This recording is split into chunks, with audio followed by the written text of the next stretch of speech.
Good afternoon, everybody. I want to thank you all so much for inviting me out to give this talk. You've all been so welcoming and kind to me, and it's been a pleasure to get to know you over the last day, so thank you so much. My name is Lucy Williams. I have a JD from UCLA Law School, and I'm a PhD candidate in political theory at UCLA. Sketched very broadly, my research concerns the relationship between the discursive and rhetorical traditions in America and America's citizenship practices and legal landscape. So simply, I'm very interested in the ways that language shapes and affects politicking in the United States. My dissertation takes up these big themes and questions about the relationship between language and rhetoric in politics by examining the rhetoric of American exceptionalism and exploring the effects that rhetorical tradition has on America's citizenship practices. In my dissertation, I write about three unlikely exceptionalist thinkers: Frederick Douglass, Ralph Waldo Emerson, and James Baldwin. The piece I'll present today is the chapter on Frederick Douglass. Those of you who have read Douglass's work know that he's quite critical of the United States and is not often considered to be an American exceptionalist thinker. But in this chapter, I offer a reading of Douglass as an exceptionalist, and I suggest that, like more traditional American exceptionalist thinkers, he believes in and is committed to America's special status and potential. But I argue that Douglass's orientation toward America's exceptionalism is unique because, unlike more traditional exceptionalist thinkers, Douglass views America's greatness as a possibility, not as a guarantee.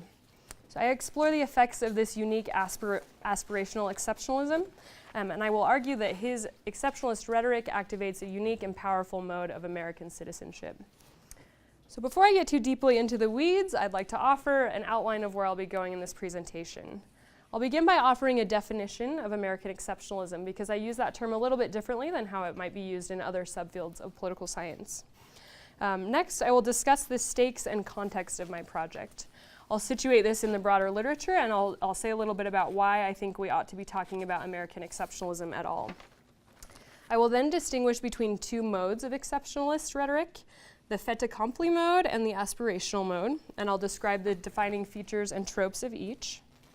I'll then provide a close reading of Frederick Douglass's work, and in so doing, I'll demonstrate that Douglass qualifies as an American exceptionalist thinker of the aspirational variety. I'll then describe the citizenship practices that Douglass's unique exceptionalism enables and engenders. So I'll provide a portrait of the ideal Douglassian citizen. And finally, I'll offer some concluding remarks, and will explain how I see my research contributing to political theory and to political science more generally. So I will start by explaining what I mean when I use the term American exceptionalism. This term is a little bit problematic because it means very different things to different people. There are some political scientists like Louis Hartz and Seymour Martin Lipset who use this term essentially to mean American distinctiveness. They identify American exceptionalism anytime in any way that America is different from other countries. So America might be exceptional using this definition because it has a written constitution, because it's situated in a unique geopolitical context, because it could also be exceptional for very negative reasons, like because it has a high crime rate, high divorce rates, a large population of incarcerated inmates. There are other scholars like Michael Ignatieff who use the term American exceptionalism to mean exemptionism, America seeing itself as an exception to the rules. So these scholars use the term to define or explain America's refusal to ratify the Kyoto Protocol, its tendency to hold detainees in Guantanamo without Geneva Convention hearings, and so on.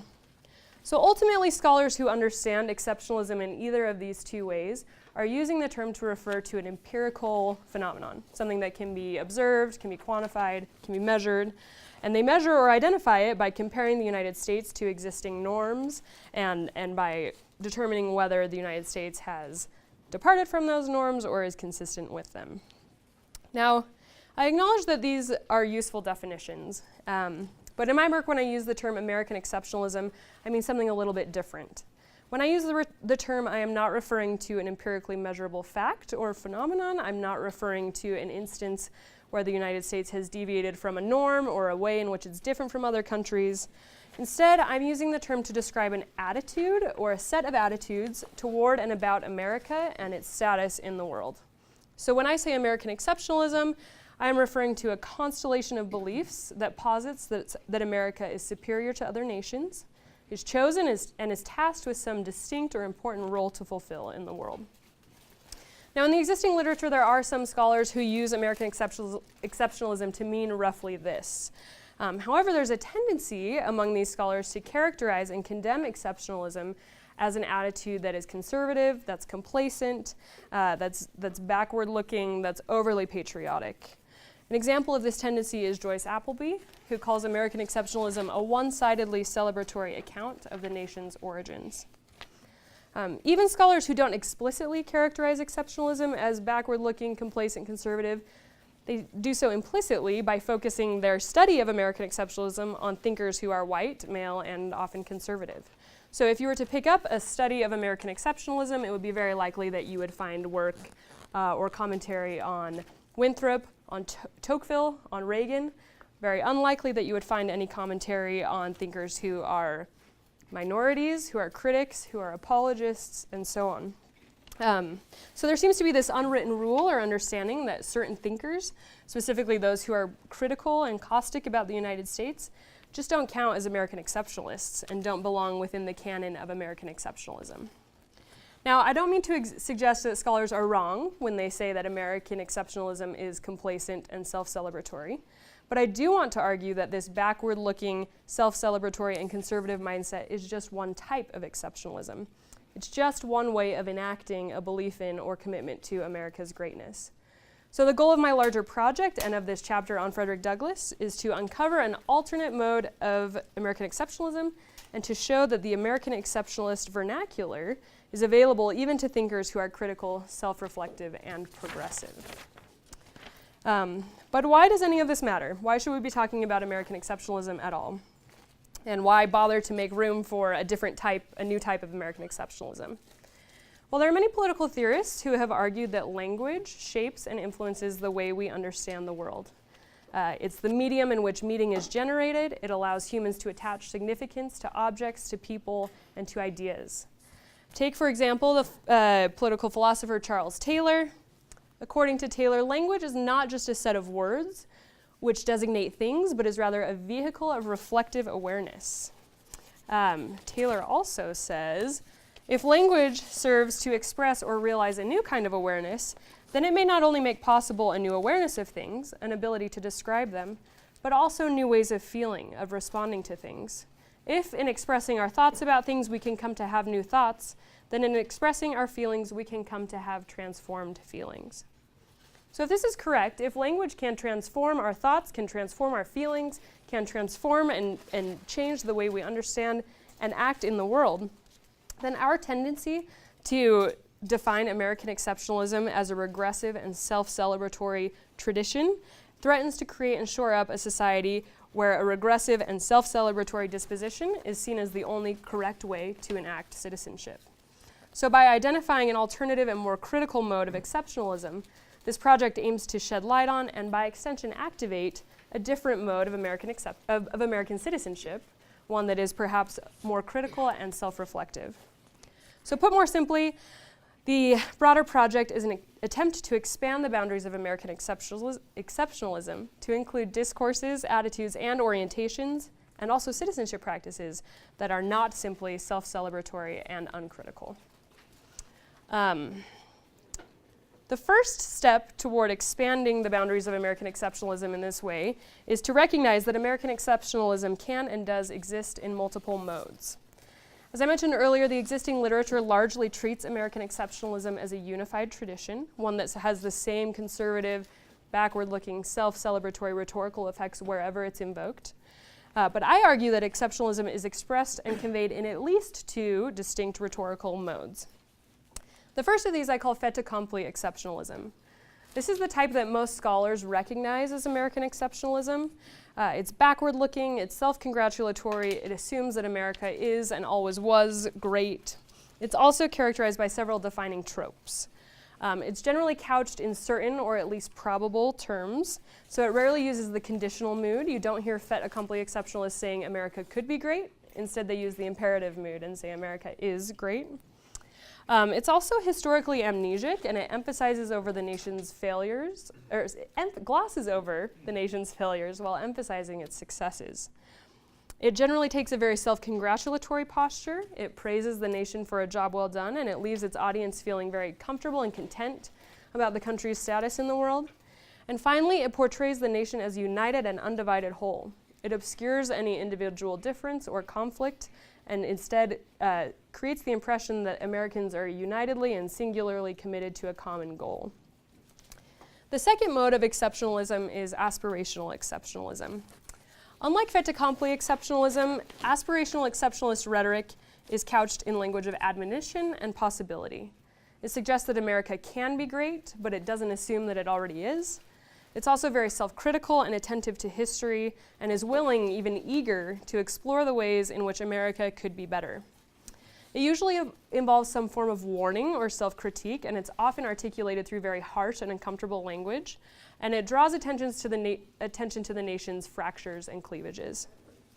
Now, because aspirational exceptionalism is so different from its fait accompli counterpart, people often assume that aspirational exceptionalism is not exceptionalism at all. But I think this is a mistake. Both fait accompli exceptionalism and aspirational embrace the idea that America is unique and chosen and has an important role to fulfill in the world. Where the two differ is in their orientation toward those beliefs. Fait accompli exceptionalism views America's greatness as a preordained fact, but aspirational exceptionalism treats it as an ideal to strive toward. So aspirational exceptionalism is truly aspirational.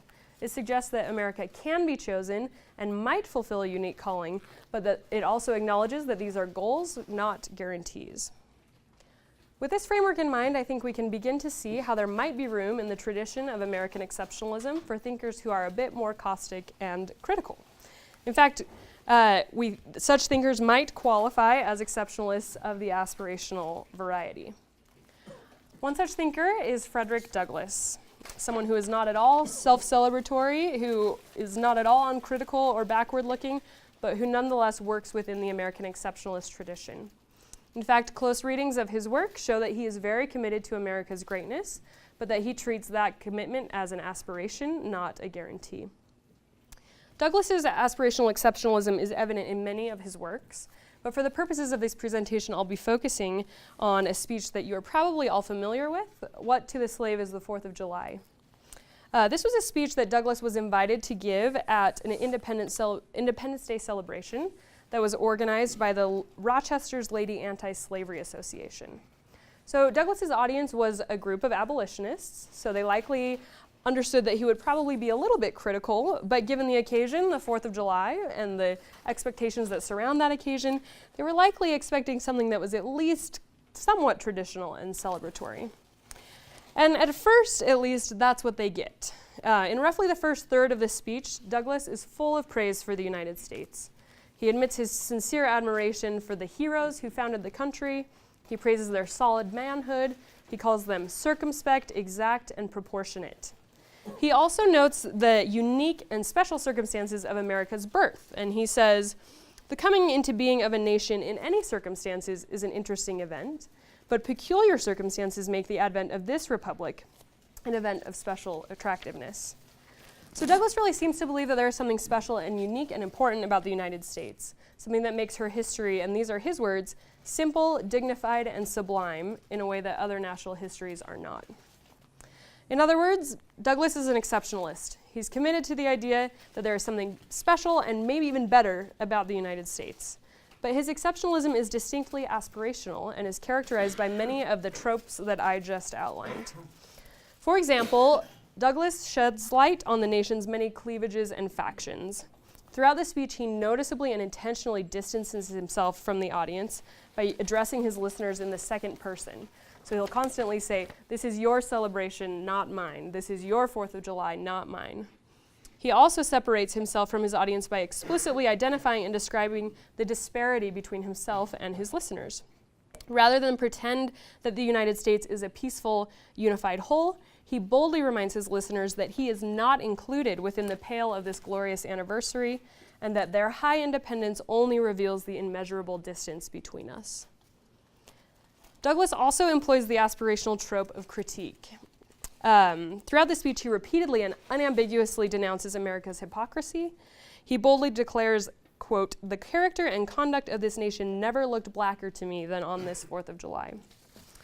He accuses America of inhumane, disgraceful, and scandalous practices, and he says that for revolting barbarity and shameless hypocrisy, America reigns without a rival. Douglas reproves America for her gross injustice. He insists that America is false to the past, false to the present, and solemnly binds herself to be false to the future, and he tells his listeners, "Your hands are full of blood." Douglas couples these scathing critiques with warning, which is another aspirational trope. Rather than celebrate America's assured greatness and glory as a fait accompli exceptionalist might, he likens America to conquered Babylon, and he warns, "It is dangerous to copy the example of a nation whose crimes, towering up toward heaven, were thrown down by the breath of the Almighty, burying that nation in irrecoverable ruin." Douglas also warns against the effects of slavery and suggests that slavery will eventually undermine and ruin the nation's status and strength and influence. Douglas also uses very caustic diction and word choice. He claims that scorching irony, not convincing argument, is needed, and he says he's going to marshal the severest language he can command. He's not afraid to upset or offend his audience. In fact, he says that he understands that his language will likely get him in trouble, and yet he refuses to rebuke less. He says, "Had I the ability, and could I reach the nation's ear, I would today pour out a fiery stream of biting ridicule, blasting reproach, withering sarcasm, and stern rebuke. For it is not light that is needed, but is fire. It is not the gentle shower, but thunder."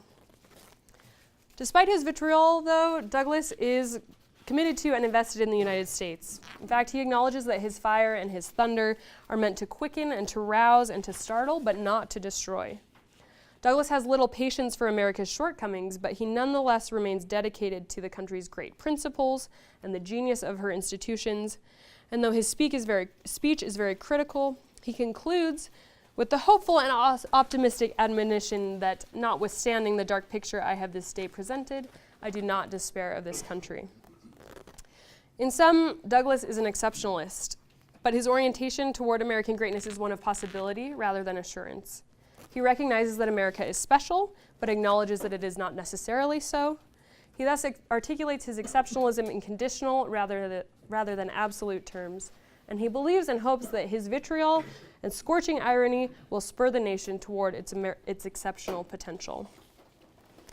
Thus far, I have focused primarily on Douglas's use of aspirational exceptionalist tropes, but I've said little about why he believes America is great. So you may still be wondering, what is the substance of his American exceptionalism? Why exactly? What is it about America that he thinks is exceptional? Now, for many exceptionalist thinkers, the answer to that question, why is America great, is something like, because she was chosen by God, because America's people are better than others, or so on. But for Douglas, America is exceptional first because it has exceptional values and has made exceptional promises, and second because it fails to uphold those promises in exceptional ways. So Douglas's exceptionalism is contingent, not deterministic. It is not a response to anything innate or inherent about America, but is instead a response to the claims that America has made about itself. Douglas first finds America exceptional because of the claims and promises it has made in the Declaration of Independence. According to Douglas, the Declaration contains saving principles, like the idea that all men are created equal, that individuals are endowed with inalienable rights, and so on. For Douglas, these principles represent America's highest values and aspirations, and Douglas thinks that Americans have, through the Declaration, proclaimed these principles before the world. So he thinks that Americans must defend them, and he suggests that doing otherwise, to fail to defend these principles, would be a betrayal of sacred commitments and a violation of promises made both to American citizens and to the world. Douglas also thinks America is exceptional because of its commitment to natural rights theory. That is, to the idea that individuals are born with basic rights, that governments are responsible for protecting those rights, and that governments are only legitimate insofar as they fulfill that responsibility. Douglas is very attentive to the fact that the Declaration is dripping with the language of natural rights theory. So he believes that through the Declaration, the United States has made a very unique and public commitment to acknowledge and protect individual liberties. This comes through in the following quote, which is from Douglas's essay on the fugitive slave law. Human government is for the protection of rights, and when human government destroys human rights, it ceases to be a government and becomes a foul and blasting conspiracy and is entitled to no respect whatsoever. So for Douglas, America is exceptional because it has made exceptional promises, because it has adopted natural rights theory and has in the Declaration vowed to recognize and protect the natural liberty, rights, and equality of all people. But Douglas also thinks that America is exceptionally hypocritical. Because in spite of these lofty promises, it routinely and persistently fails to live up to its creeds. Douglas is especially troubled by America's political hypocrisy, and he laments the fact that Americans boast of their love of liberty, while the whole political power of the nation is solemnly pledged to support and perpetuate the enslavement of 3 million of their countrymen. Douglas also thinks that America is exceptionally hypocritical religiously, and he bemoans the fact that his good Christian masters were also some of the most vicious slaveholders he ever interacted with. So Douglas also thinks that the American church is exceptionally hypocritical, and he writes, "Christians in America strain at a gnat and swallow a camel. They would be shocked at the proposition of fellowshipping a sheep stealer, and at the same time they hug to their communion a man stealer and brand me with being an infidel if I find fault with them for it." So Douglas thinks America is exceptional both because it has made exceptional promises and because it fails to live up to those promises in exceptional ways. Thus his lamentation, "Your celebration is a sham, your boasted liberty an unholy license. Your national greatness, swelling vanity. Your sounds of rejoicing are empty and heartless." You guys can read the quote, "But your shouts of liberty and equality are a hollow mockery, a thin veil to cover up crimes which would disgrace a nation of savages." And there is not a nation on earth guilty of practices more shocking and bloody than are the people of these United States. Now, at the beginning of this presentation, I suggested that the study of political language and of American exceptionalist rhetoric in particular is important because language affects the way listeners understand themselves, their country, and their roles within society. This means that my reading of Douglas as an exceptionalist does more than expand the canon of American exceptionalism. It also uncovers and potentially activates a new and distinctly Douglasian form of citizenship. So I'll now briefly explain what exactly Douglas's citizenship looks like, how his rhetoric opens new possibilities for political action. In his writing and speeches, Douglas persuades using both cognitive and affective strategies. He offers explicit reasoned proposals for some citizenship practices, and he models and enacts others through his behavior. One of the practices that he explicitly recommends is active political involvement. Through his works, Douglas repeatedly stresses the importance of active and engaged citizenship, and he often admonishes his audience to involve themselves in political affairs. He insists that the neutral scholar is an ignoble man. Here a man must be hot or be accounted cold or perchance something worse than hot or cold. And he demands that his audience take and defend clear political positions. In other words, citizens must be men and women of action and must be passionately involved in political life. Douglas also celebrates practices of political resistance, and he says that citizens should push back against unjust governmental practices. For Douglas, a nation's laws deserve and command respect only insofar as they approximate natural law. Remember, I talked about his commitment to natural law. So he believes that when a government is not approximating natural law, citizens have a duty to resist and to disobey. In Douglas's words, when government fails to protect the just rights of any individual man, such an individual is flung by his untoward circumstances upon his original right of self-defense, and resistance becomes wise as well as just. So Douglas does not recommend a politics of passivity. Instead, he encourages active involvement and strong resistance to oppressive governmental practices. He expects citizens to monitor and correct their government officials, and even suggests that it is, quote, the first duty of every American citizen to use his political as well as his moral power to overthrow any offending law or institution, unquote. Douglas also calls on citizens to be promoters and defenders of liberty and equality. He explicitly and emphatically argues that all human beings share a common nature and a united destiny, and he's firmly committed to, these are his words, the unity of the human race, the brotherhood of man, and the reciprocal duties of all to each and of each to all. He thus calls for citizens to be champions and defenders of freedom and equality, and he admonishes his audience to stand by these principles, be true to them on all occasions, in all places, against all foes, and at whatever cost. In addition to those practices which Douglas recommends through explicit proposals, he models certain behaviors through his actions and example. One such practice can be described using the Greek concept of parrhesia, or frank speech. Parrhesia comes from the Greek terms pan, meaning all, and rhema, meaning utterance or speech. And it refers to the practice of giving a complete and full account of exactly what you have in mind. It involves speaking directly and with sincerity and courage. It also typically involves the articulation of an idea that's contrary to what the majority thinks, so it entails a risk or danger in telling the truth. Because of this, the person speaking with parrhesia risks death to tell the truth instead of reposing in the security of a life where the truth goes unspoken. Now, Douglas is remembered for his caustic and blistering speech, and I think he perfectly embodies this practice of parrhesia. On multiple occasions, he openly expresses and admits his intent to expose, to startle, to rouse. He also is very cognizant of the fact that his language may get him in trouble, arrested, or sent back to slavery. And yet he continues to speak anyways. So he models and by extension endorses parrhesia and shows that he is willing to reveal truth at whatever cost. Douglas also models non-dogmatism, a sort of intellectual open-mindedness or willingness to revisit and reassess.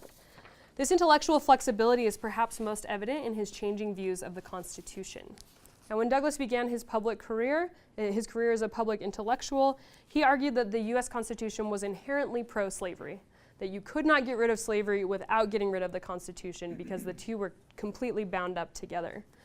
He published articles about that in his newspaper, the North Star, and he defended that position very publicly and very rigorously.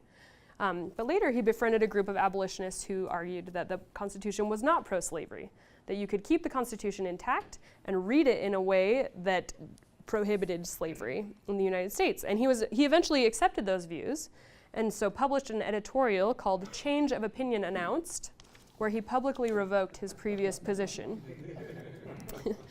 Now, as the owner and publisher of a prominent newspaper and as the public face of the African American abolition movement, Douglas must have worried that his flip-flop would cost him readership or would hurt the abolitionist cause. So his decision to boldly and publicly proclaim his change of opinions is significant because it reveals his willingness to reassess, to critique, and to challenge even his own views. This intellectual flexibility is also evident in his assertion that true stability consists not in being of the same opinion now as formerly, but in a fixed principle of honesty, even urging us to the adoption or rejection of that which may seem true or false at the ever-present now. So in both word and deed, Douglas models intellectual open-mindedness, and in so doing, he suggests that this is a virtue and a behavior that good citizens should emulate.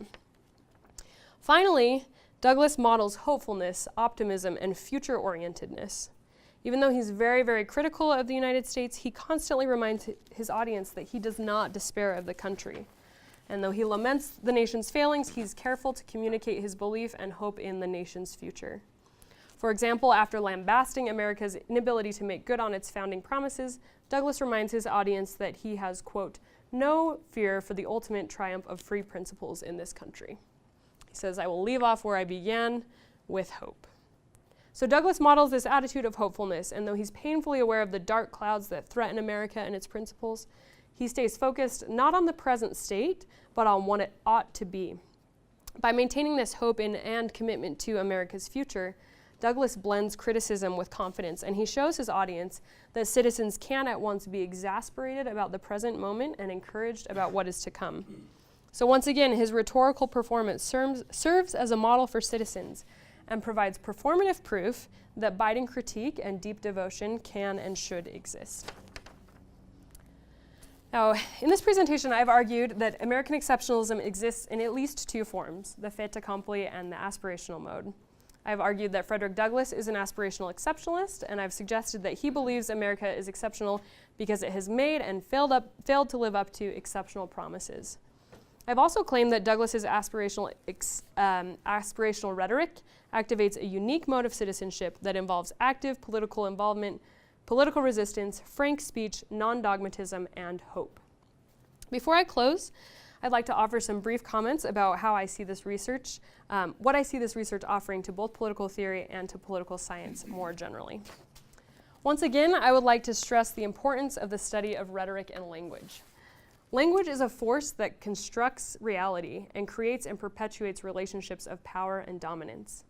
Because of this, I think it is imperative that America's political theorists study the rhetoric of American exceptionalism. If language shapes the world in which we operate, then surely American exceptionalist rhetoric, which is one of the most prevalent and abiding rhetorical traditions in America, has influenced and may yet influence America's culture, citizenship practices, and politics. So I believe that anyone invested in the nation's past, present, or future ought to take the language of American exceptionalism very seriously, because it is in and through this language that America creates her identity and constructs her continued existence. I think that the same can be said of other discursive and rhetorical traditions. So in the coming years, I plan to expand this research to investigate other languages, other political languages in American political thought. The methods I've used in this chapter, I think, could be a useful tool for studying the rhetoric of the American presidency and could help theorists and political scientists understand how presidential language affects the nation's practices and cultures. I've already done some work on Barack Obama's memorial rhetoric and the way that shapes and reflects America's culture, but I'd also like to examine the rhetoric of our current president, who in both form and content speaks very differently than any president we've seen thus far. My current feeling is that Trump doesn't quite fit into my framework. I think he's neither a fait accompli exceptionalist nor an aspirational exceptionalist, and I'd be happy to talk about that more in the Q&A. But that's something I'd like to explore more in future research. I think this research could also be extended to political campaigns and could be used to examine the electoral effects of various rhetorical strategies. I'd also like to extend this to study the rhetoric of the Supreme Court and to consider how a judge's unique rhetorical style, for someone like Scalia in particular, affects judicial outcomes. In sum, I think that this is an area rife with possibility and one I look forward to exploring further as I continue my academic career. So I'll now take your questions. Thank you. Thank you. Have a seat. I will take the cue. We have several people who've already sneaked on. Very sneaky. Take some more names. Chris, Quinn, Wade. Okay, so I have Chad, Mike, John, Ryan, David, Donnelly, Chris, Quinn, Wade, Adam, and so that's the order we go to. So Chad, take us away. Thanks, Susie. That was very interesting. Sorry, hold a second. So I just have a definitional question. American exceptionalism is a notoriously amorphous concept, but it seems like the core of it has to be a component that the United States is an outlier, or it's different, right? That's what exceptional means. And so we can only determine whether it's different or an outlier or unusual by a comparison to a mean, right? Sure. There has to be a comparative aspect to that, and that's where, the American communist is reporting back to Joseph Stalin that America is different because it's the only nation that doesn't have a socialist, that kind of thing, right? Now, so in your definition of American exceptionalism, you have this distinctiveness, but you say, I'm only going to focus on the positive distinctiveness. So it sounds like you're narrowing the definition down. But when I was reading the analysis of Frederick Douglass, I felt like that comparative aspect sort of drops out. The only spot where I could see Frederick Douglass explicitly making comparison is when he's talking about the English church versus the American church. Yeah. And so I'm just wondering, aren't we just talking about a belief in American awesomeness? And some people think that America is awesome already, and other people think that it could be awesome. But that belief in American awesomeness doesn't preclude other countries from being awesome. Right? So why do we even need the American exceptionalism? I mean, why are we just sort of, yeah. Yeah, thank you. That's a great question. So if I understand it correctly, you're saying Douglas isn't really in the project or in the business of comparing America to other countries or saying we're better than other countries. He's just saying we're great, but he might also think that the UK is great. Or so what is? Is there how really is- American exceptionalism Right. here? Is he? Yeah. Yeah, so I think that American exceptionalism, that's a good question. I don't think that American exceptionalism requires a comparative element. I don't think that to say America is exceptional, you have to say that other countries are not. I think what Douglas shows is what American exceptionalism really requires is a commitment to the idea that America is very special.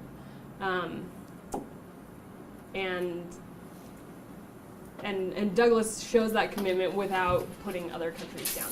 So an example of this in contemporary political discourse would be in 2012, Barack Obama and Mitt Romney, presidential election. Barack Obama says, I think America is exceptional in the exact same way Greeks are exceptional, and in the exact same way that the Brits think the UK is exceptional.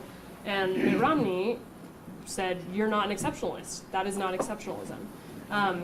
My argument is that Obama would count as an exceptionalist, just of a different variety. So I guess my answer to your question is I don't know that the comparative element is as important as perhaps I made it seem in the paper. Is that responsive? Yeah. Okay.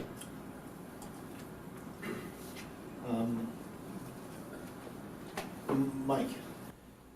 Great. So that was actually the question I was going to ask. The other question, Yeah, sure. I always go right after a smart person. And the other question I was going to ask, you answered at the very end, but maybe you could say a little bit more as to, is our current president, does he use exceptional language? Is "Make America Great Again" an aspirational, exceptionalist phrase? Yeah, thank you. I apologize. I know I've talked to some of you in our individual meetings about this, so this might be repetitive for some of you. Trump is an interesting case for a lot of reasons. I started this project before Trump was even a possibility. And so when he became not only a possibility but a reality, that complicated the project quite a bit. It's a little bit too early, I think, for me to confidently say where Trump fits in this framework. But my instinct is that Trump is doing something new. He's neither a fait accompli exceptionalist nor an aspirational exceptionalist. I would characterize his exceptionalism, I do think he's an exceptionalist. I think he thinks America is great. And I would characterize his exceptionalism as melancholic or tragic, because he seems to be saying, we were once great, and we've fallen from that, and let us be great again. Whereas an aspirational exceptionalist would say, we have the potential to be great, but we've never achieved that. And we're always moving forward toward it. Trump says, I can pinpoint this time when we were great, and now we've fallen away from that. So I think that he does use aspirational tropes, make America great again. Although I think the aspirational rendering of that phrase would be, let's make America great for the first time. Let's finally get to that greatness. Whereas Trump, the again, though it was there and we've fallen away, that is what I think makes his exceptionalism more melancholic. Have you thought how nativism fits into this framework? Just on what we're talking about Trump. Yes. That's a good question. I've thought a lot about how this relates to nativism and nationalism and patriotism. I think that it's different from all of the. I mean, it's not synonymous with any of those things. I think that those things, though, are more those concepts, those ideas, and commitments are probably better articulated through fait accompli exceptionalism. I think fait accompli exceptionalism lends itself well to nativism and to nationalism. Now, that is not to say aspirational exceptionalism good, fait accompli exceptionalism bad, because I think there are some good things about fait accompli rhetoric. One thing that's really powerful that it does is it has a very powerful rally around the flag effect. It's very unifying. So in a post 9/11 environment where we need the country to pull together, that is something that's really valuable. And I think that that's not something that aspirational rhetoric does very well. So aspirational exceptionalist rhetoric is not appropriate on all times and in all occasions. But yeah, is that helpful? Thanks. John? Great, yeah, thanks. Very interesting talk. So my question has to do about the structure of exceptionalism. So mainly about this sort of distinction between rhetoric, the rhetoric one uses and their beliefs. Yeah. So in your chapter, you sort of make this pretty strong argument that Douglas's use of rhetoric is not just a rhetorical strategy, but it's something he actually believes. Yeah. And so I was just having a little bit of trouble making that leap. That this wasn't just a strategy that he was using to, like, especially the hopeful side of things, a strategy that he was using to make his true beliefs more palatable, right? So I was hoping that you could say a little bit more about how we might suss out you were talking about how rhetoric does show us something about the world, and I accept that, but it's just hard for me to sort of go between the words that one uses and their actual fundamental beliefs. And the other thing that's related to this is, I think at the beginning you mentioned that your conceptualization of exceptionalism would be hard to measure. Mm-hmm. This would be something that would be difficult, but it seems like that this could be measured. This is something that, the three components that you measured, the bundle of attitudes, is something that you could survey people about. So I was just hoping that you could speak to those two things. Sure. Okay, so regarding, does Douglas actually believe this? And does it matter whether he actually believes it?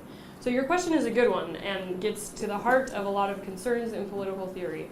What can we say about a thinker's true feelings based on the textual evidence we have that they've left behind? After reading everything Douglas has ever written, pretty much, I think he really does believe this. And I also think that if he were just using it for strategic reasons, he was a smart guy, and I think there was probably a better strategy. Like, it's offensive. It was hard for people to hear. He was not stroking people's egos. So if he's just trying to play political strategy and tell people what they need to hear to get his agenda accomplished, I feel like this would not be the strategy he would adopt. So that's one reason why I don't think that he is using it just as a rhetorical strategy. That being said, we won't know until we can talk to Douglas, right? Maybe not even then. But I will say, I don't actually think it matters. I know I make a big deal about that in the paper, that I think that this is more than just rhetorical strategy. But ultimately, regardless of whether he's using it because he believes in it or he's using it because he thinks it will be effective, I think his rhetoric has the same effects, regardless. So you're sort of saying it's a meshing between what one does or says and their actual underlying beliefs, and you can't distinguish those, but that's this mix is sort of exceptional. It's messy, yeah, that would be a good way to summarize that helps a lot. what I mean by it. Also, do you want me to answer his second question? I just want to jump in. Yeah. Because to me, one of the real conflicting things is the fact that he was so ambivalent about the Constitution, which was written by pretty much the same people who wrote the Declaration. And so he had to know that many of the same impulses and ideals were animating both documents. Yet he separates the Declaration as almost sacred. And the Constitution, he can take it or leave it, sort of, he mentioned both sides, it can be reformed. That strikes me as indicative that he was using this more as a rhetorical strategy than as a sincere expression of his commitment to founding ethics. Yeah, no, I take your point, and again, I would fall on the other side probably, but I ultimately think it doesn't really matter, because what I'm concerned with is the effects of his rhetoric, the types of citizenship practices that his rhetoric enables and activates, and I think those are the same regardless of whether he really, really believes this or whether he's just using it to get his agenda accomplished. I want to go back to the question about survey data, if that's okay. Yeah. Was that You responsive? can take me off the list. Okay. I love that. I don't get to present my work to empiricists very often, and so it's exciting to me that you think that this could be quantified and measured. So if one of you wants to take up this project and design a survey, I'd be happy to co-author something. Great. Brian? So John asked my question. Sorry. I have the same misfortune. I was actually going to tell you a long story about Peter Singer as an American exceptionalist. Oh, please do. rhetorician. That's fine. So he, this will be fine. But I wonder, well anyway, so it's that he actually gives speeches on American holidays as well. Which is like, oh, you know, if we really honor the principles of Thanksgiving, we would recognize the rights of turkeys. And so, of course, you ask him right after the speech, and he's like, the only thing more naive than American Thanksgiving is that any creatures have rights at all, especially turkeys, you know. But so he doesn't believe in it. He's just sort of meeting the, you know, he's just sort of like, well, where is this audience? How can I meet them where they're at? But I take your point in his case. Of course, he thinks that there's reason to think it's a good strategy. So it's not costly to send this signal. He's like, well, that's just the worst. They'll be effective. So I take your answer on that, but I just like that. There could be some false exceptionalists out there. Yeah, that's fun. Strategic, but I wonder. So I guess my other question is: so you say that the beliefs don't really matter because the rhetoric makes reality. I wonder if I don't know if I want to be on the record of saying beliefs don't. Right. But Sorry. yes, I know what you're saying, but just So- for the recording, Right. beliefs matter very much.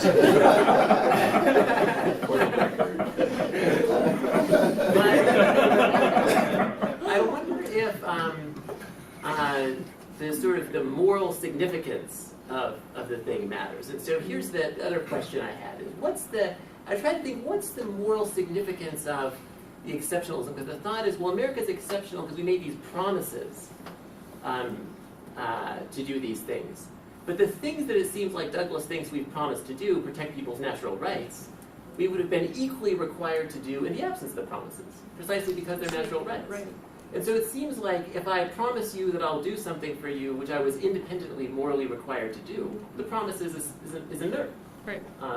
And so is there some moral significance to the exceptionalism, and is that a thing that you care about? I'm not saying, also for the record, I'm not saying you should or should not. Right. That's an interesting point you just made. In contract law, there's a doctrine that says if I make a contract to do something that I'm already obligated legally to do, that contract is not binding. I can't make a contract to like not speed on the highway, right? Because I'm already obligated to not speed on the highway. So that's an interesting point. So given that Douglas believes in natural law, thinks we're already obligated to do this, why is this significant? Well, I think he is not taking for granted that everybody believes in natural law.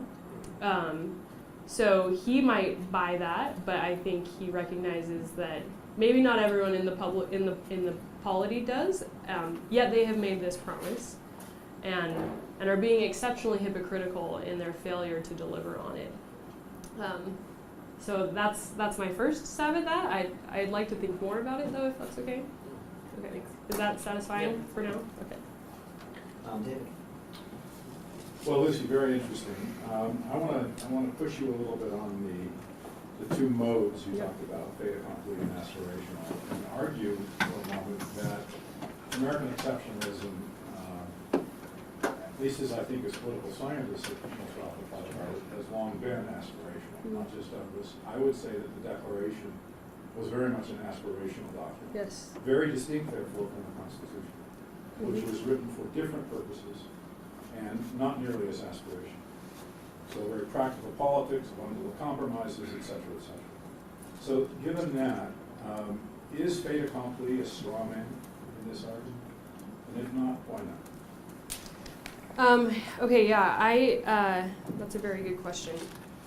I don't think it's a straw man, because if you look at how exceptionalism is invoked and how it is used by many political figures, in political culture, in the academy, they are using and invoking fait accompli exceptionalism. So Ronald Reagan was a fait accompli exceptionalist. John Winthrop, I think, was a fait accompli exceptionalist. I've mentioned this in a couple of my one-on-one meetings. This is a lowbrow example, but the fact that Colin Kaepernick has been crucified for kneeling during the national anthem, I think is a sign that fait accompli exceptionalism is alive and well.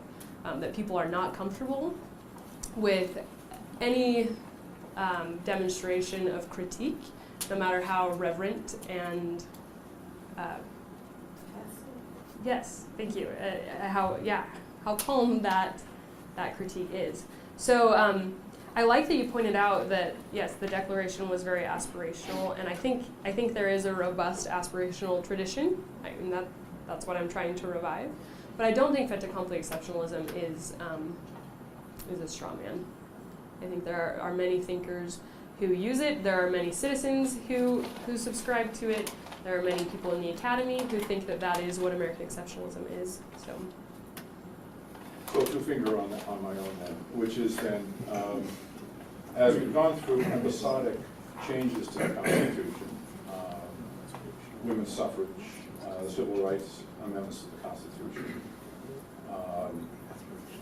13th, 14th, and 15th Amendments later implemented, of course. I would have assumed that the more prevailing mode would be to think that this was a changing document, incorporating participation by women, by African Americans, by 18-year-olds, and so forth, as evidence for it being from the get-go aspirational. But you're saying no, people distinguish that and they don't recognize that the document itself provides for change. Yeah, I think that's correct. Richard had a quick. Yeah, I had the same concern that Dave had, whether your dichotomy was false, because fait accompli, I can't see who uses that in practical politics. Now, rhetorically, perhaps they start there, but that's not where they finish. I mean, anyone who gets involved tends to have some sort of aspirational kind of a goal here.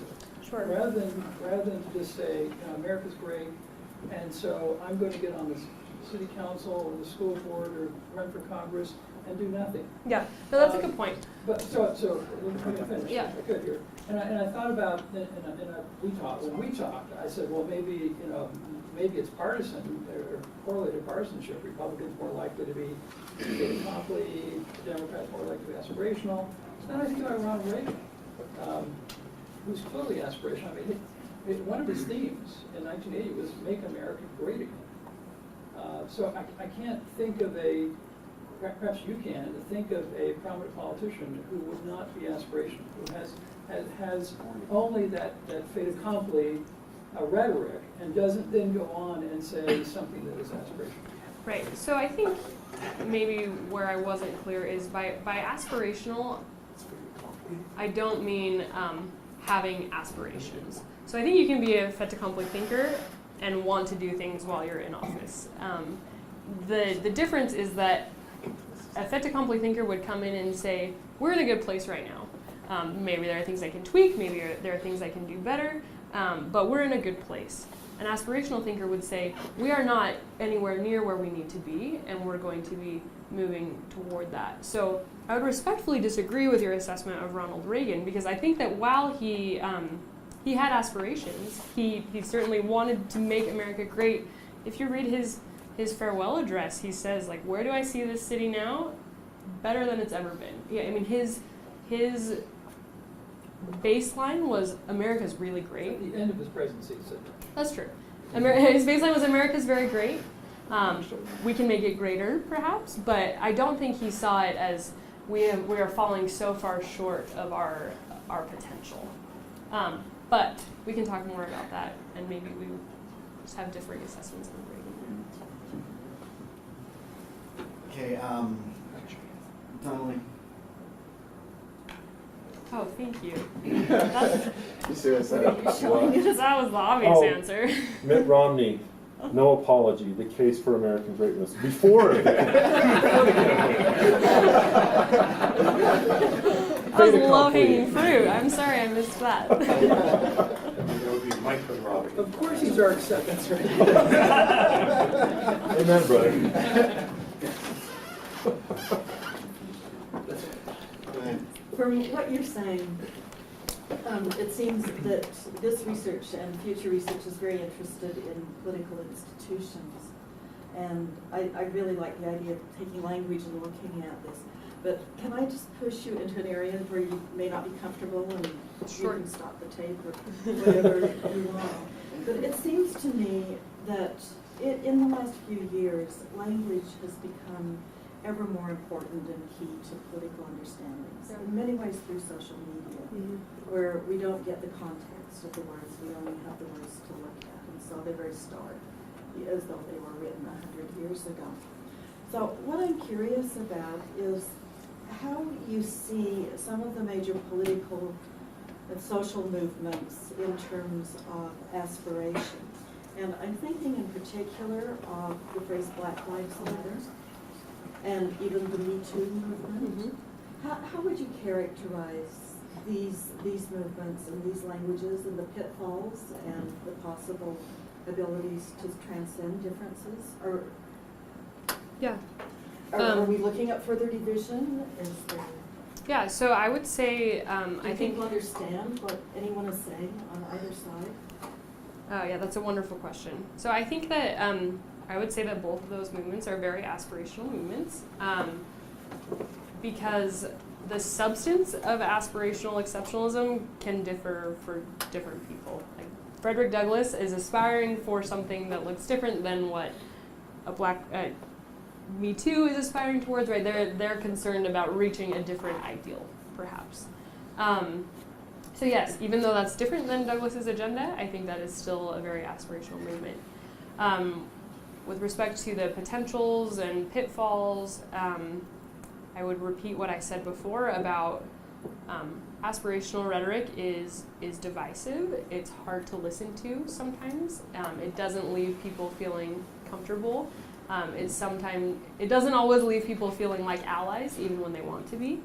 And so I think that is a potential pitfall of any movement that uses aspirational language, is you risk alienating people. And you risk creating, by shedding light on the us-them dichotomy, by showing, look, there are people in this world who don't treat us the way we want to be treated, I think you risk widening the us-them dichotomy. So this is not, I'm not trying to make any statement on either of those movements or their merits. I'm just trying to acknowledge that this language is very important, I think, in terms of citizenship. I obviously want people to use it more often and to recognize it as a form of exceptionalism, but it comes with its own set of problems. Is that responsive? Yeah, Chris. Thanks, Lucy. This Thank was you. really interesting. I love this speech. I learned a lot from your chapter about a speech that I've read many times. Thank you. So, and put me on the list of people who want to do empirical research. I'm very interested in the effects of speech. So I want to come back to a point that both Ken and David raised a little bit, which is the role of the Constitution in aspirational thought. So your argument is that for Douglass, America is exceptional because we make exceptional claims, and setting aside Ryan's concerns about moral duty more generally, we make those claims through the Declaration. And it seems to me you can see the Declaration as the aspirational document in a whole host of American thinkers. Douglass is a great example of that, but we can see it all the time. And so I wonder if you could comment on the role of the Constitution in aspirational thought more generally. This occurred to me as I was reading the chapter in the section where you talk about institutional hypocrisy of a religious sort. I wonder, is the Constitution the document of political hypocrisy because it doesn't live up to or moves in a different direction in some cases from the Declaration? So I wonder if you can talk about, and obviously at the end you talked about the fact that Douglas changes his mind publicly and openly about the Constitution. I wonder if you could say a little more about the content of that change of opinion, but again, in general, what is the role of the Constitution in aspirational thought of the kind you want to highlight as being particularly important? Sure, that's a great question. I think that the answer is going to depend on the aspirational thinker.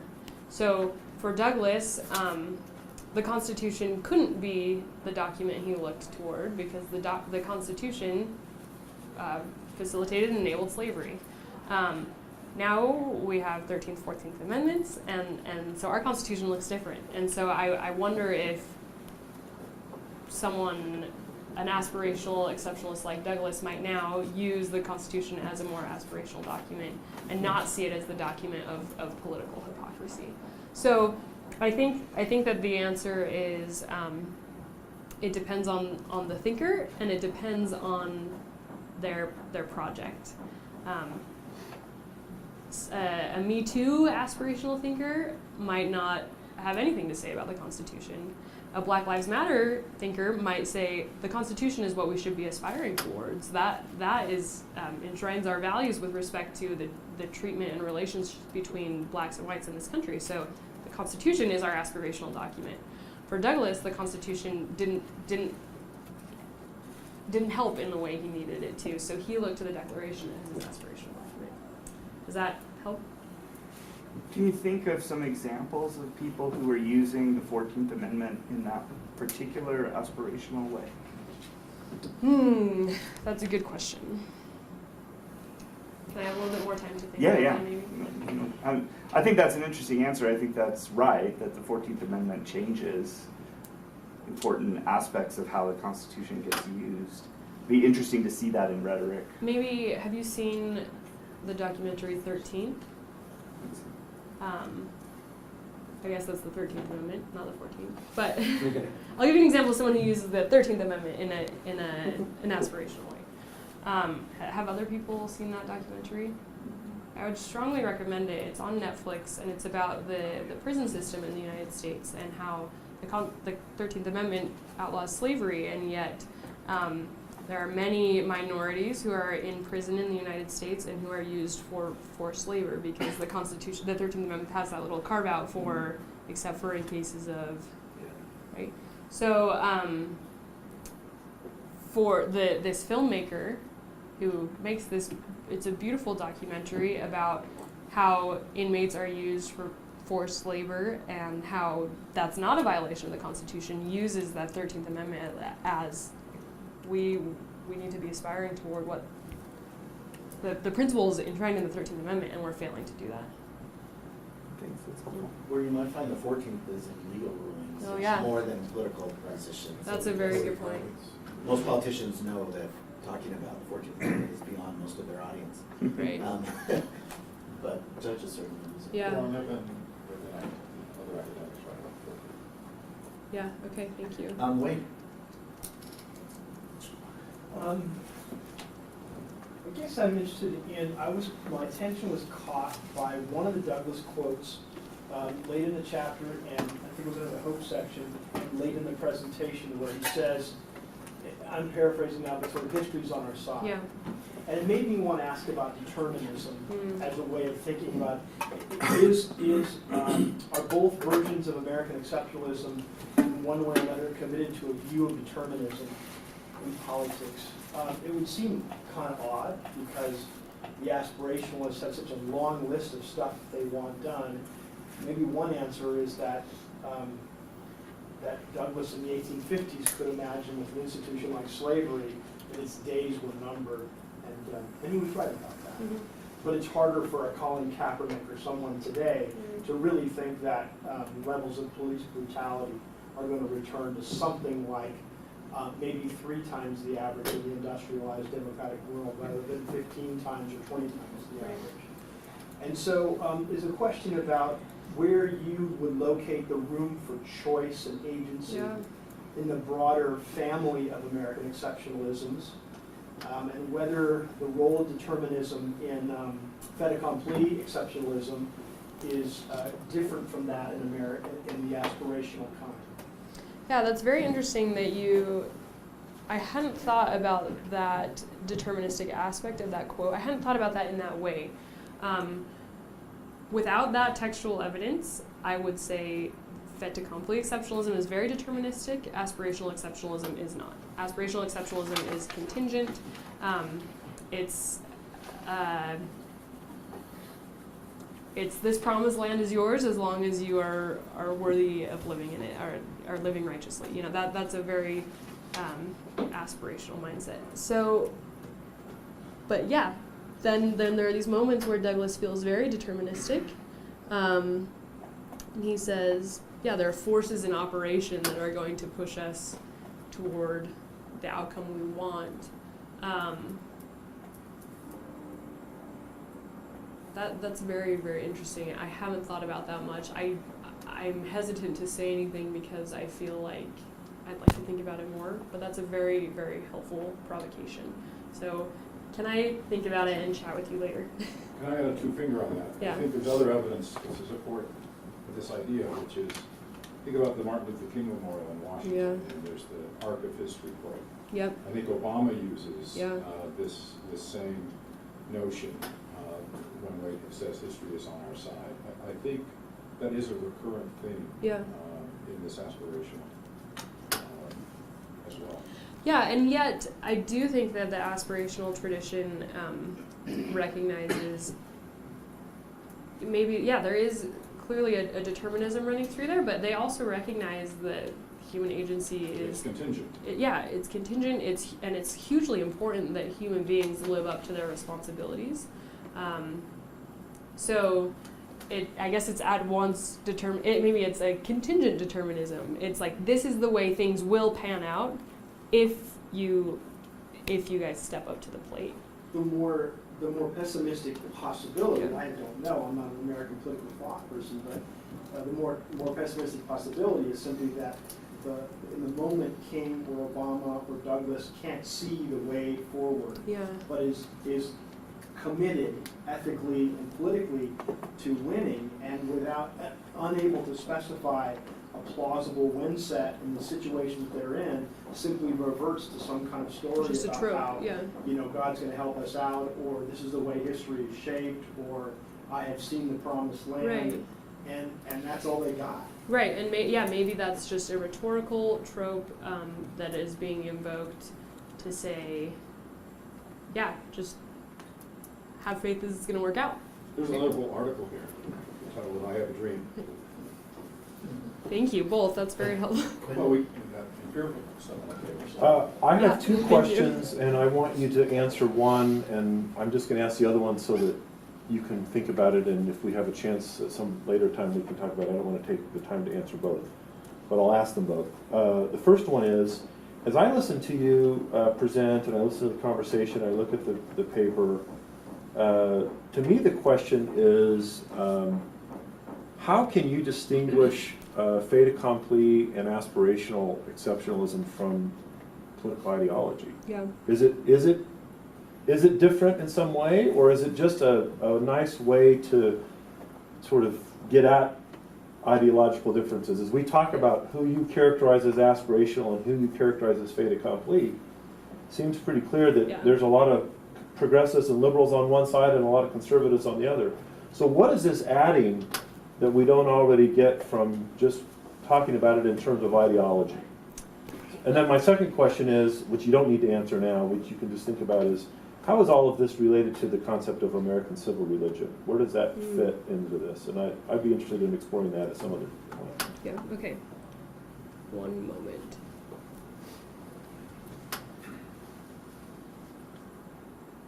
Okay, how do I distinguish fait accompli exceptionalism and aspirational exceptionalism from political parties or ideology? Ideology. Have I just given a new label to ideologies?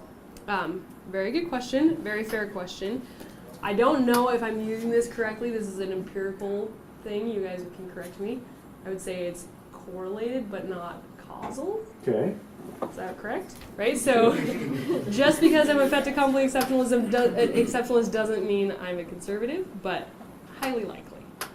Or now, part of the problem might be that part of what you're getting at or identifying is that in this project, I identified 2 types of exceptionalism. I think there are others. So Donald Trump, not a fait accompli exceptionalist, but conservative. So I think that as I continue to expand this research and flesh out, maybe not, flesh out more varieties and explore different types, it will feel less. I liked your melancholy exceptionalism label, actually, but I feel like it's a sort of a subclass of fait accompli, and that you could throw. As I was looking up the Mitt Romney book title here, it was one of the suggested things on Amazon was Charles Murray. He feels like a melancholy exceptionalist to me, in the same sort of a more intellectual Donald Trump version, you know. Yeah. So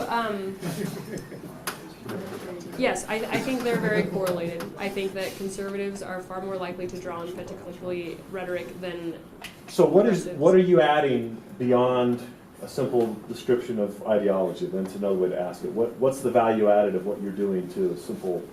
Right. So the division value I'm ideology? adding is I am explaining how conservatives and progressives use a particular rhetorical tradition. I'm explaining how they engage with certain rhetorical tropes and deploy those tropes in different ways and to different ends. So a conservative thinker does not always and exclusively use fait accompli rhetoric. I'm not saying they use aspirational, right? That might be the only kind of exceptionalist rhetoric they use, but they also speak in other political languages as well, and engage in other political discourses as well. But I'm explaining how a particular person of a particular ideological leaning might engage with the tradition of American exceptionalism to particular ends. I also do think there are some conservatives who are aspirational. I also think there are liberals who are fait accompli exceptionalists. In my work on Barack Obama, I argue essentially that for the first, up until the Charleston shooting, he was a fait accompli exceptionalist, at least in his memorial speeches. He was very self-celebratory, very uncritical when he offered memorials and funeral speeches after tragedies and such. Then he switched at the Charleston shooting and became very, very vocal about America's problems. So I think that people of different ideological leanings they cross sometimes, they change at points in their career. So it's not just fait accompli, conservative, aspirational, progressive. But ultimately what I'm offering is a way to understand how people engage in a very important rhetorical tradition in America and deploy tropes within that tradition toward different ends. On this point? Yeah, on this point, I had the same question. My intuition was maybe he would look at times when Republicans were well out of power, like the early 60s, where it felt like Democratic hegemony in the House and Senate forever, and now a new Democratic president, at least we had Ike before that, and there's sort of the Goldwater coalition looking forward to, how could we finally get the administrative state out of the economy, or at least dial back a little bit, put some of these social issues higher on the agenda. These were all really aspirational. There was a lot of discontent, and in some ways welding that coalition together along with the anti-communism that they needed to make the whole thing work. That feels very aspirational. Yeah, that's very helpful. I also think just another contemporary example, Jeff Flake recently has been very aspirational in his rhetoric. The speech he gave when he announced that he would not be seeking re-election was an excellent example, I think, of aspirational exceptionalism. He's a Republican. So there are, I don't mean to say like, your question's not a good one because here's one person I can show you who crosses the lines, but there are people. By the way, he's currently viewed much more favorably by Arizona Democrats than he is by Arizona Republicans. What does that say? Says something about the rhetoric and how it interacted. Well, maybe an example of how it doesn't just fit into the conservative message divide is that look at the 2016 conventions. Democrats sounded like a Republican convention. All this kind of rhetoric about freedom and liberty, that usually Republicans employ.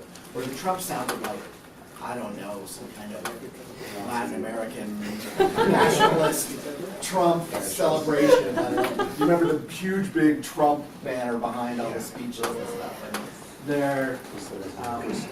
they were, the Democrats kind of really borrowed from those ideas that Republicans had traditionally. Yeah, that's They didn't really become helpful. non-aspirational, but they were just, wasn't Hillary Clinton said America is great. Right, you know, right. That kind of Well, rhetoric. that was the bubble too. Yeah. Which was like this. Jeremy? Thanks for coming, Lucy. This was tremendous. David asked if you Are you had doing a follow-up, or are you doing a two-finger? Because you're not next on the queue, it's just. Oh, sorry. But it's just, okay, we have Adam, Jay, and then Jim. Well, you got the compliment. It follows up on things that have been said. It's a very nice start, Sven, Jerry. are you saving time for the teaching? Yeah, what's our discussion, or is that- time? Well, we're in this room, so we wouldn't be pressed to get out of here at 1:30, but we probably want to have that kind of as a target, so. Okay. She probably has like that. Yeah, so I don't, I'm willing to yield. Do you wanna to yield the to Jeremy? discussion. Yeah, because I've been wanting to push on these issues about having a good okay, discussion. if you'll yield the floor to Jeremy, It we'll was let you such a good finish. start, so. Yeah. So David was worried you had a straw man, and I'm not. I'll throw out the idea that I think there's a lot of fait accompli, like in passing, that people don't like try to argue it. Okay. But I am worried that aspirational exceptionalism is easier to get into as a category than you're saying that it is. And the Pace Quinn, you're kind of, what's the word I'm looking for here? I'm going to use the word secretly, but that's not exactly what I'm thinking of here. You're using ideology to sort of keep people out who seem like they might belong in some ways. And so let me give you a couple of examples using what you already used. Like, take Reagan. You said that he is fait accompli, and I would certainly agree about the particular speech you mentioned. Mm-hmm. But through the 1960s and 70s, he's giving all these speeches that makes the left want to set their hair on fire. He has such a caustic critique of American institutions. Right. And he's so upset about the direction that things are going and how we have to live up to the promise of the Declaration of the Constitution and all of that. If we go back to like the Frederick Douglass time period, Henry Clay is the example I just want to use for a second. He seems like a weird one, but he has all these critiques about the Mexican-American War, and he gets stuck not being president. There are lots of people who have these critiques. And yet I don't want either one of them to really be in the same category with Frederick Douglass. Yeah. Because, and I think there's maybe a couple of reasons for it. So I'll just offer mine and then I'm curious to hear what you say. Okay. One might just be ideology. It's hard to put Henry Clay and Ronald Reagan and Frederick Douglass together in anything other than a joke where they walk into a bar. Okay? But the other one might be sort of the level of their critique. Like, Yes. I think Reagan does have a really sort of pointed, stark critique of American society.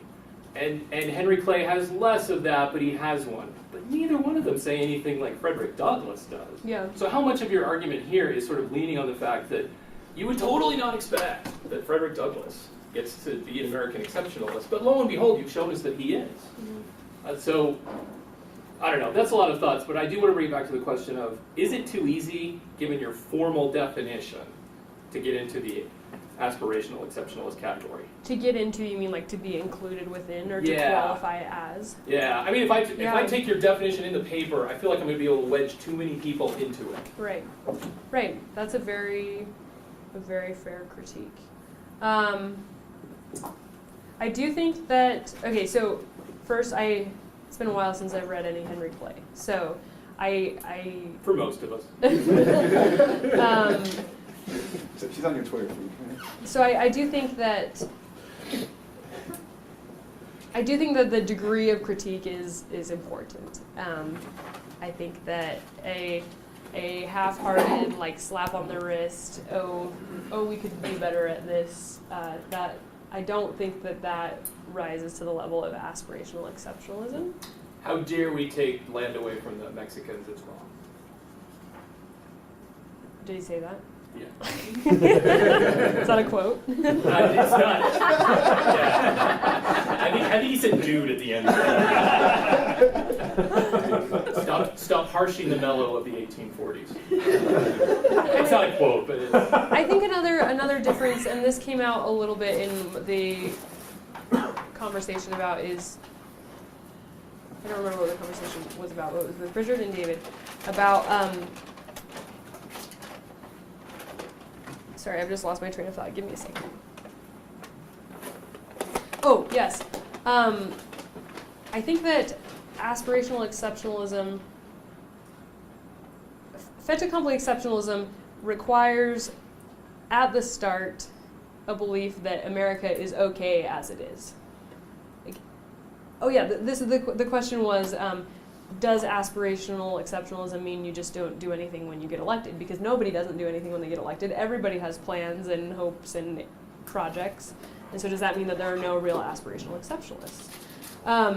And I think the answer is no. I think that fait accompli exceptionalism says, whatever the status quo is, it's good enough. Now that doesn't mean they don't also say it could be better in some ways, but they're content with where we are at right now. An aspirational exceptionalist will not be content with where we are at right now. So that might make it a little harder to get into the category. Maybe Reagan has a lot of critiques, but ultimately is pretty content with where things are, and his critiques are just, let's make it even more awesome than it already is. Whereas a true aspirational exceptionalist would say, we're actually not really that awesome right now. We have awesome potential, but we have a long way to go before we achieve that. So maybe that narrows it down a little bit. Maybe I need that to be more clear, but your point is taken that perhaps this is a broader category than I thought it was, and I need to do some more refining. When you talk about it, it's not. But when I read about it, Okay. it seems pretty broad. Okay. You talking, Reagan doesn't make it. You writing, I don't see how we keep him out. Okay. That's good to know. But I mean, that means I need to clarify, so thank you very much. Just to follow up Yep. briefly on Jeremy, it seems to me that Jeremy's kind of question presses towards making distinctions on the question of the object, the quality, the substance of the aspirations, Sure. which we haven't much talked about. That's a very good point because, what if we have an aspirational thinker who fits in all of these categories, but the aspiration is to return to a completely segregated society? Yeah. John C. Calhoun. Just by definition. Because the way you framed it now, it seems to me is heavily balanced towards aspiring is good Yeah. and contentment is bad. Yeah. Aspiring to what? Yes, that's a very good point, and I think that there is something I haven't fleshed that out much, and that's something I will want to note because I think that there are some projects that should not be aspired toward, and that therefore wouldn't count as aspirational exceptionalism. As Jeremy was asking this question, one narrowing, I think, that makes the boxes cleaner is if aspirations coming out of the declaration. Yeah. Right. If you kind of narrow it to that, Right. it seems to make people fit a little better into categories than just Some of the aspirations greatest in monsters general. of recent memory were aspirational exceptionalists. Yeah. Yeah, no, that's a very good point. So Hitler, for example, Sure. would be a good aspiration. Not American. So that takes care of Hitler. Sadly, Richard Spencer's American. That and he- is true. No, but you're absolutely right, and the point is taken. That's very, very helpful. Thank you. But when you listen to Reagan, even during the earlier time, it's like there's this great city on the hill that these big government liberals, are threatening. They're destroying the foundations of this. They're driving the train off the rails, whatever your metaphor is. You come away with that, but that still the foundation is just really solid, were it not for these opponents. Whereas if Douglas is, no, you are total hypocrites. We have not even come close to fulfilling ever, the aspirations here. They seem to be very far apart. Except Douglas wasn't ever willing to critique the founders directly that I know of. He always does it implicitly. I feel like it runs through everything. These guys screwed up by not going far enough. But he never says it directly, which seems to me to be kind of a small dike between him and what you just said. Yeah. And this is maybe pertinent at this point. It seems to me the huge flashing elephant, the first elephant in the room, is Lincoln, and there's a whole Lincoln-Douglas thing there, you know. Yep. And Douglas's relationship, which was, you know more about it than I do. So it was tortured, but finally there was a very deep bond, and you could consider Douglas's funeral remarks on Lincoln Yeah. pertinent to framing this whole question. I think Lincoln would risk blasting your categories in a very helpful way. Yeah, okay. Yeah, where Thank is you. Lincoln? Yeah, that's what I was saying. It depends on which Lincoln, right? I think at different points in his career, he was different places on this spectrum. I shouldn't have called it a spectrum because it's non-binary. 1860 Lincoln. Well, that was the question I was going to ask. I thought you were going to read back part of the Gettysburg Address too and ask where that fell, right? Yeah. So you're saying Lincoln as he was elected? But the Gettysburg Or Address with is the clearly two? inspiration. Yeah. Yeah, I think the Yeah. Gettysburg Address is aspirational. I think the That's why I second picked inaugural is 1860. aspirational. They're kind of thinking of different things. Yeah. When he was elected? Right. And why would you His shun campaign the word speech. spectrum, by the way? Why? I didn't mean to. No, but seriously, why wouldn't a polarity, a spectrum, Oh. be more useful than a dichotomy? Oh yeah, sorry. Okay, I think I meant you're right. Spectrum is definitely better than dichotomy. I think grid is better sure, than it's even spectrum. multidimensional, yeah. So I want something. I think there are more dimensions than just two. Okay. So maybe that's why I didn't say spectrum. Or Since we've gotten to Lincoln, let me throw in there half of the thing that I was going to mention. Okay. Which is that in your grid you put up on the slide of the two kinds of exceptionalism, it had certain features, and then once you went past the slide, you characterized aspirational exceptionalism as also involving caustic rhetoric, which is odd if you start thinking about things like the Gettysburg Address Yeah. or things like "I have a dream, I've been to the mountaintop." Yeah. So I was wondering if you could comment on that angle also. I thought The it bigger was question not- is where's Lincoln? I thought it was not necessarily. It often is. Yeah, I think thank you. It doesn't have to be caustic. It often is. Where is Lincoln? The answer to that question is not going to be particularly satisfying. Lincoln is not in this project because I think everyone and their mom has written on Lincoln, and because Lincoln is not an unexpected exceptionalist. Part of what I'm doing in this project is I'm trying to explode the tradition of American exceptionalism. And I don't think anyone would be particularly shocked to read an article that says, look how Lincoln works within the American exceptionalist tradition. So part of that, that's not a satisfying intellectual answer. That's just a purely strategic answer. I have... Well, we know he's an exceptionalist, but... Of what kind? variety, right. Right, yeah, okay, so maybe, yeah. Another article to be written, perhaps. Or some footnotes. Yeah, yeah. Jay is Jay still here? No, I Oh. think Lincoln's too smart to get into either one of your categories. That was his genius. Let's talk about teaching. He doesn't Yeah. mind. Yeah. Wonderful. So who wants to pose a question about teaching, or do we just? Tell us what you want to teach. Yeah, Not even a question. sure. Are you willing to teach? I am willing to teach. Excuse me if I stand because of my back. I would love to teach 201 and 202. I've taught the equivalent of 201 at UCLA a few times. I really enjoy that course. I've also taught the equivalent of 202. So I'd be happy teaching either of those. I would love to teach either of those. I would love to teach public law courses. I have a law degree. I didn't particularly love my experience at law school, but not for intellectual reasons. I didn't like the culture there. I didn't like the curve, but I really, really loved what I learned. So I would love to be able to teach that material outside of the constraints of a law school environment. So I could teach the constitutional law classes. I would love to develop a rights of the accused class, which I've taught at UCLA, a 4th, 5th, and 6th Amendment kind of pretrial rights class. I think that could be interesting because with the recent craze about Serial, the podcast, and Making a Murderer, the documentary, I think young people right now are very interested in pretrial criminal rights. So that's something that I would love to teach. That would be a good capstone. Yeah, actually. Yeah, so that would be fun.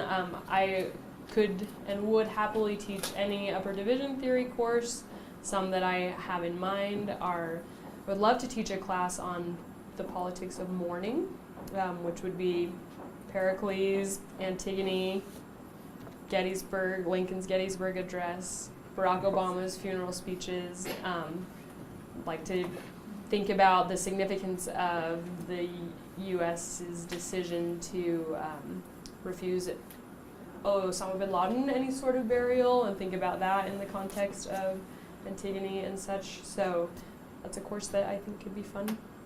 But really, I am happy and I would happily teach any political theory course, happily teach any public law course. Yes?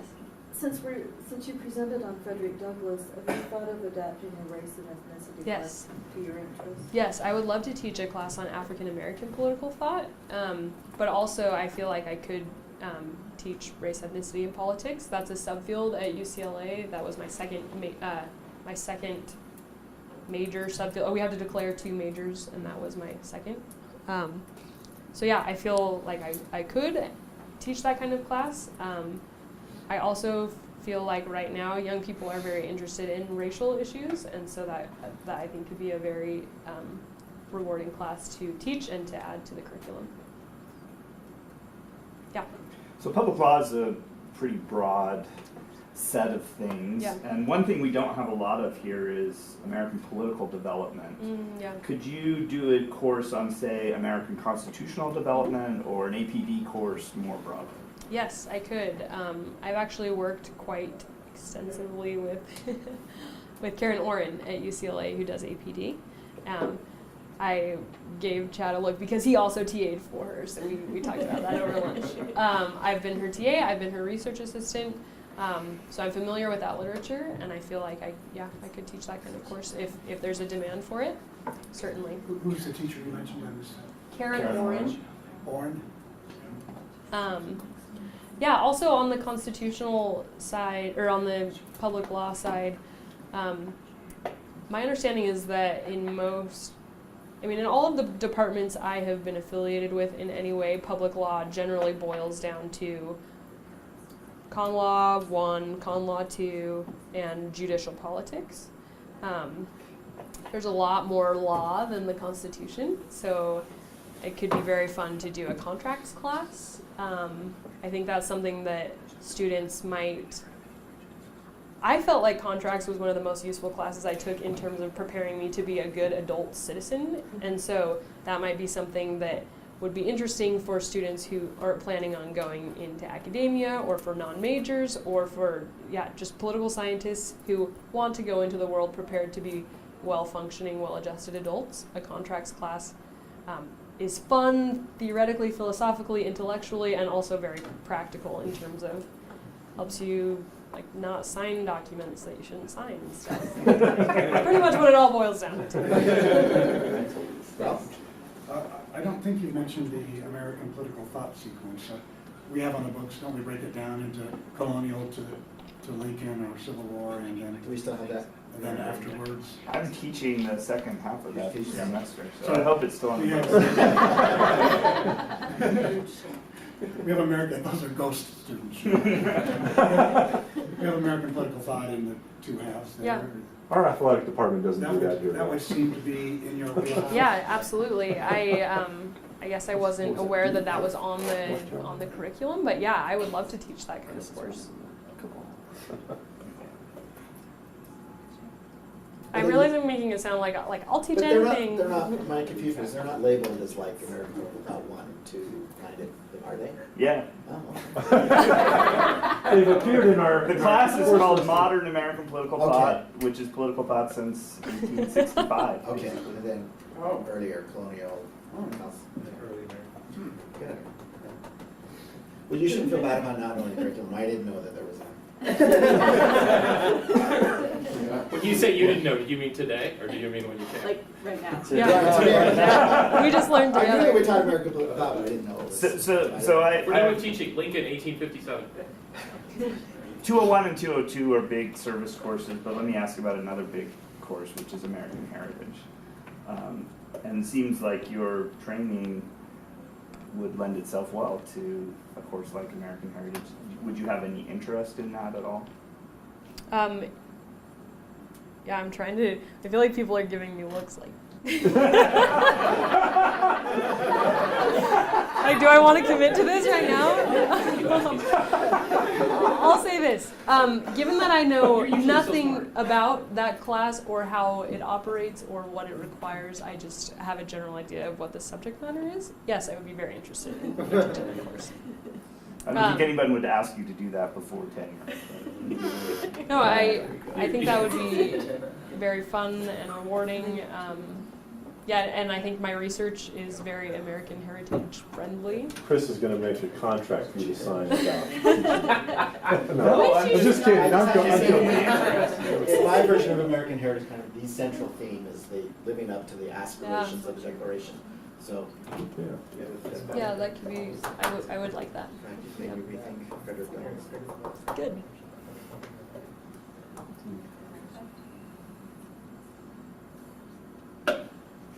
We seem very satisfied. We're Lincoln 1842. Yeah.